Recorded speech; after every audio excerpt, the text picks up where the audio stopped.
ఆయన medical examination జరిగిన తర్వాత మన కోర్టుకి తీసుకొచ్చి రికార్డ్ అంతా తయారైన తర్వాత అరెస్ట్ ఇంటిమేషన్ ఇచ్చిన తర్వాత కోర్టుకి ఎస్కాట్ ఇచ్చి కోర్టుకి పంపించి కోర్టు వరకు కూడా రిక్వెస్ట్ చేసాం. ఇది లేట్ అయింది, రిమాండ్ తీసుకుని, ఎందుకంటే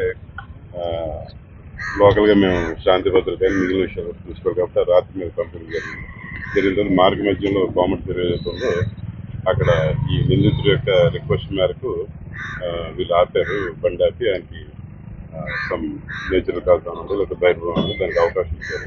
ఇచ్చినప్పుడు మిస్ అయ్యాడని చెప్పి వాళ్ళు మాకు తెలియపరిచారు.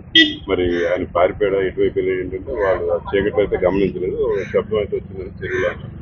కాబట్టి నాకు చెరువు అని చెప్పి నేను మన అసలు రోడ్ చేయగారు టౌన్ చేయగారు వచ్చి ఏదంతా కూడా పరిశీలించడం జరిగింది. అలాగే ఫైర్ సర్వీస్ వారికి కూడా ఆ టైంలో మనం ఇన్ఫర్మేషన్ ఇచ్చాం, వారు కూడా వచ్చారు. కానీ ఆ టైంలో పూర్తి స్థాయిలో ఆ వాతావరణానికి అనుకూలించుకో వాళ్ళైతే చేయలేదు. అంటే అప్పుడు ఇంకా పూర్తిగా చెరువులోనా లేకపోతే చుట్టుపక్కల ఎక్కడ ప్రాంతాల నుంచి కన్ఫర్మ్ కూడా కాలేదు.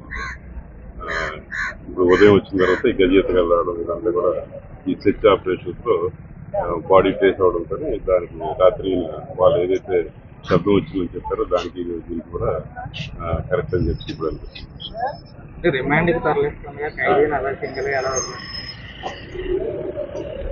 నేచురల్ కాల్స్ అన్నది అది కూడా ఒక రకమైన హ్యూమన్ రైట్, అది కూడా ఒక రకమైన మనం నిరాకరించడానికి లేదు.